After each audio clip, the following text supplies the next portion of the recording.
Now I am honored to welcome our esteemed Sri C.A. Nadanagopal sir, Secretary, Madura College Board, to give presidential address. Welcome, sir. At the outset, my pranams and good morning to all of you. Respected Principal Dr. Suresh, Chief Coordinator Dr. Surya Narayanan, Head of Department Dr. Mail Murugan, all the distinguished professors, and my dear students. I wish to place on record my appreciation to the Indian Institute of Banking, the Global Research Conference, for joining with one of the oldest colleges of Tamil Nadu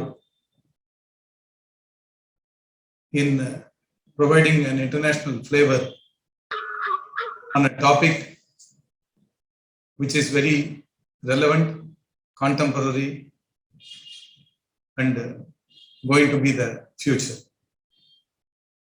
I offer my thanks and gratitude to Sri Vishwaketan Das, CEO of IIBF, Madam Mahita, Assistant Director, Mr. Thirumavalaman, Deputy Director, Mr. Ravi Prakash Gupta, CDO of IBF, and the representative from the Global Research Conference for having accepted our invitation and collaborating with us in this great event. On behalf of the college, I welcome you all to join virtually on this platform, share your knowledge and experience, which is going to benefit the student community very specifically. As a chartered accountant, it is my basic requirement to update myself on what's happening around, not necessarily on finance and taxation, but also on the economy, environment, so on and so forth.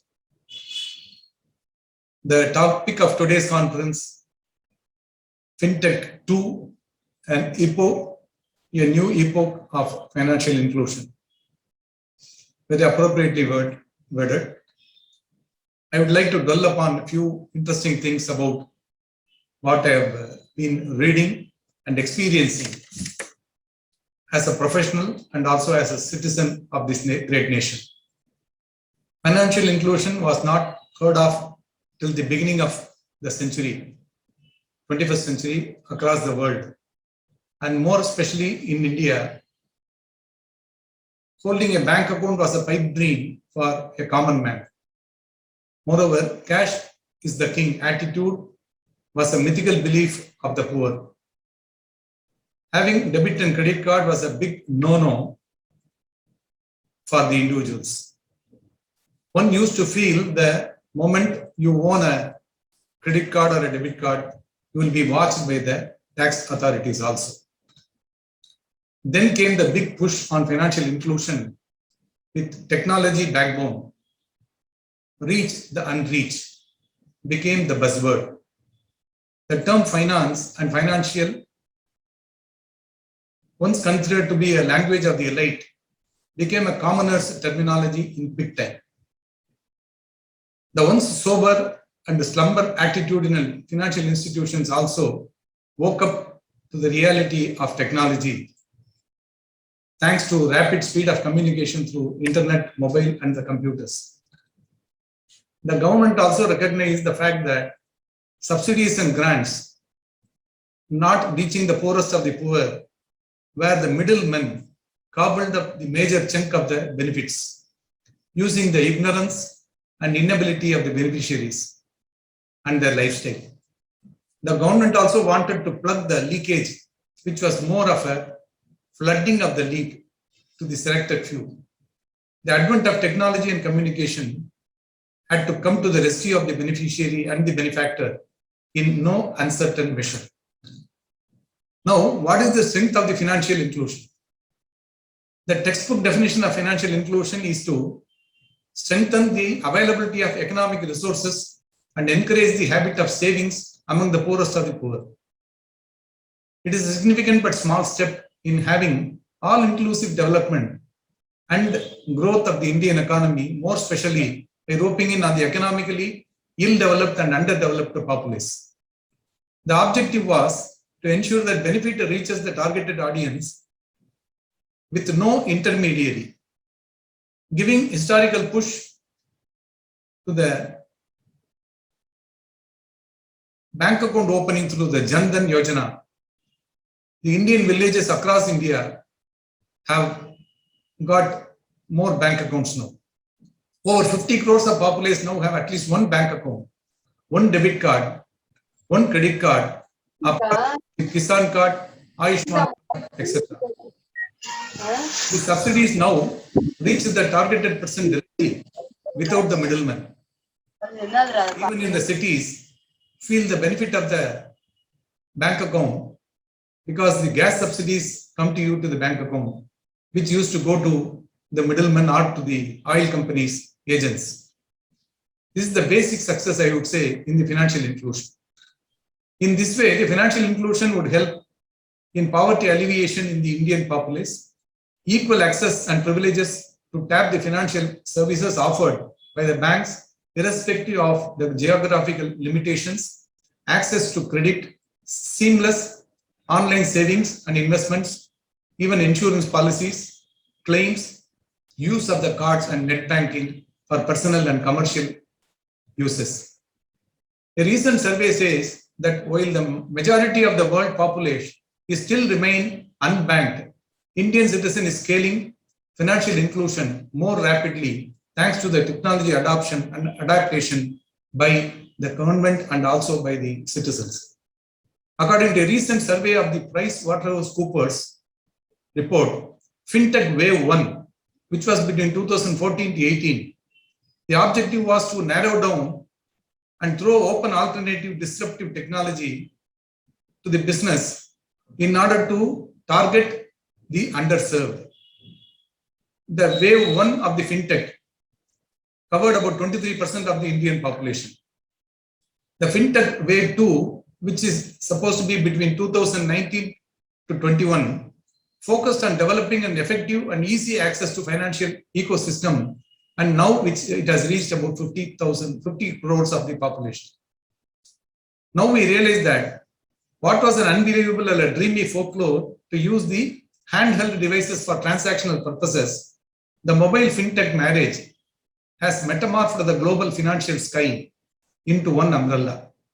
Not only the technology progressed business community, but also the commonest of the common, man and woman, now enjoy transacting with his mobile and iPads instead of going to the bank.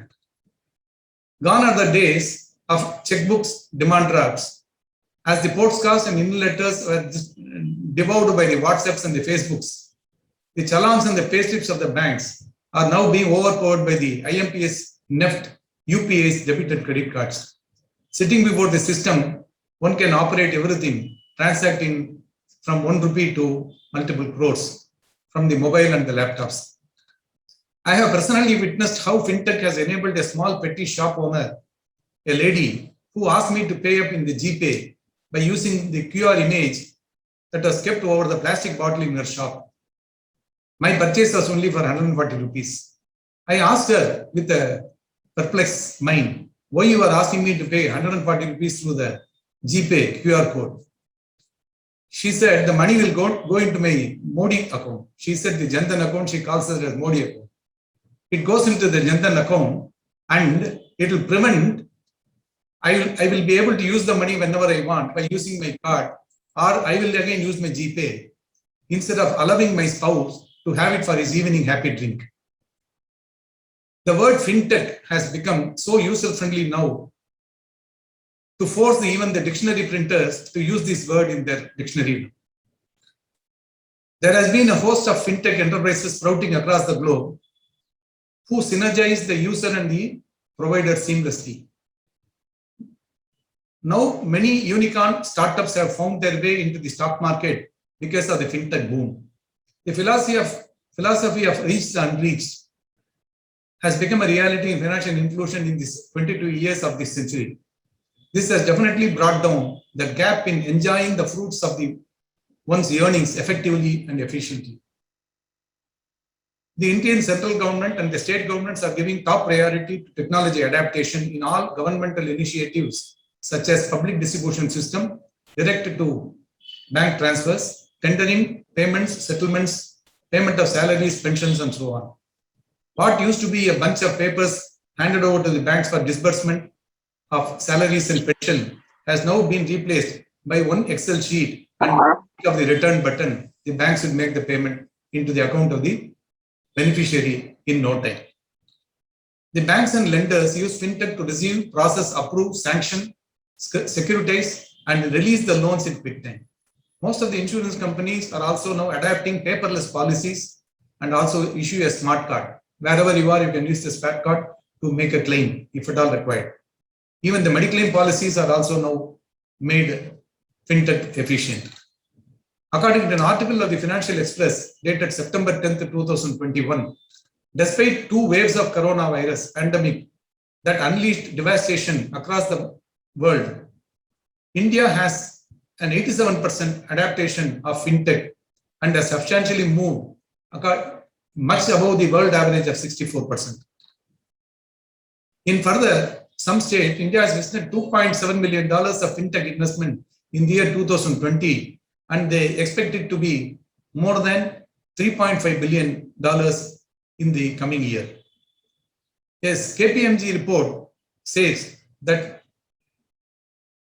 world over 25.5 billion constant exchanges are made from India, and that is the highest in the world. So India is able to do world trade with most of the countries to the extent of $25.5 billion. This makes us to think, what is the major reason for such a rapid transformation? The transformation is because of the second topic of the day, that is going to be on blockchain and cryptocurrency. I would like to reckon that the advent of artificial intelligence, machine learning, data analytics, blockchain technology, complete automation of the business delivery, supply chain distribution, automation, etc., have the force behind this boom in fintech. On the flip side, the user privacy and maintenance of secrecy is at some danger. Constant and persistent spam mails, spam calls, unsolicited mobile calls are irritants to put up with.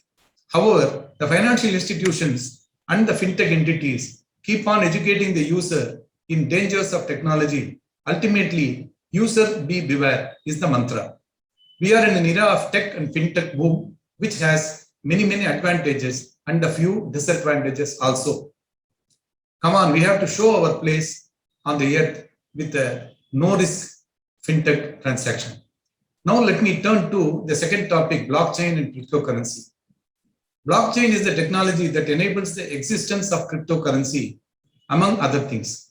Bitcoin is the popular name, one of the blockchain technology, best known cryptocurrency, the one for which blockchain technology was invented. It was invented by a Japanese person, Mr. Nakamura. The word blockchain is defined as a system of recording information in a way that makes it difficult or impossible to change, hack, or cheat the system.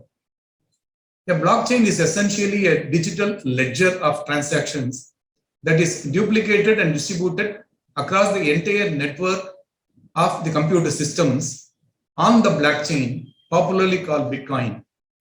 These transactions is held secretive between the sender and the receiver in general.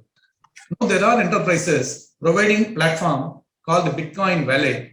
It is peer-to-peer public transaction ledger, the blockchain, with set of rules for independent transactions and currency issuance and the mechanism for global reach with valid blockchain proof of work algorithm.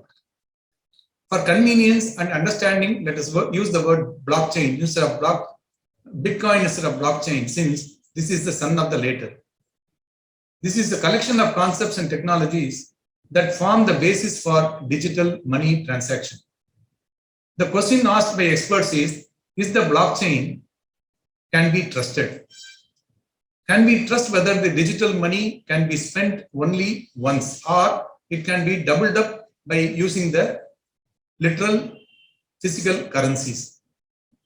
Can I be sure that no one else can claim the ownership of the money? Because if the money, cash currency is lost and somebody picks up, he can claim ownership.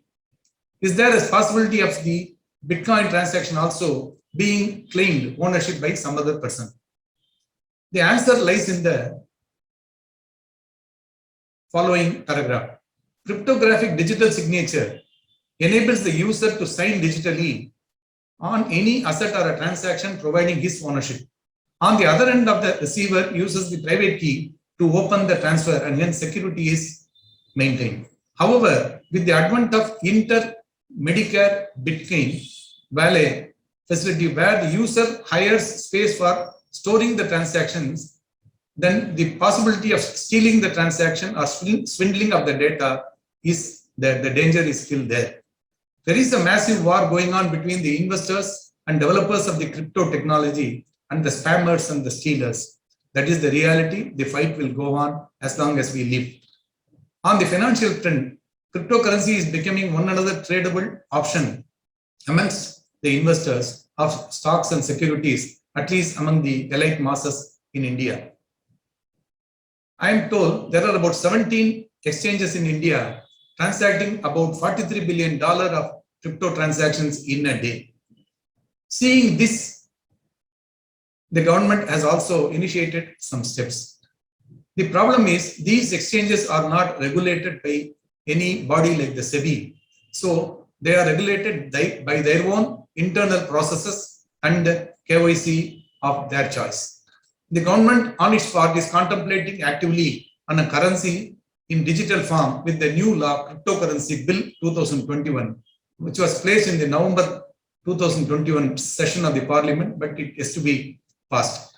In the meanwhile, in the last budget announcement, the finance minister has proposed 2 taxes on cryptocurrencies, seeing the volume of financial transaction that is happening, which goes untapped. So a new section 194S has been introduced where any transaction on the crypto platform, there will be a tax deduction of 1% on any transaction above the value of 50,000 in total during a period. And also new section 115BHH has been introduced to tax the gains on the between the sale and purchase of the transaction, to tax that at 30%. The government expects to corner a minimum tax of about 3,000 crores from the taxing with these 2 new provisions alone, which is going to help the Indian economy and make the tax collection more inclusive from all sections of the society. These 2 sections are coming into force from 1st of April and 1st of July respectively. There are many issues good enough for deliberation. Due to time constraints, I wish to close my presentation with my sincere wishes and thanks to the Indian Institute of Banking and Finance, the Global Research Conference, for coming forward to provide a deep insight into the current contemporary topic, and wish the seminar the success. Thanks everybody for the opportunity given to share my thoughts and inaugurate the seminar. I wish a good and fruitful day of deliberation. And once again, I thank all our dignitaries who have made your presence here and those who are going to join in the later sessions of the day. Good day to all of you. Namaste. Thank you so much, sir. Thank you for your valuable speech. Your address helped us to update our knowledge on fintech, financial inclusion, and blockchain.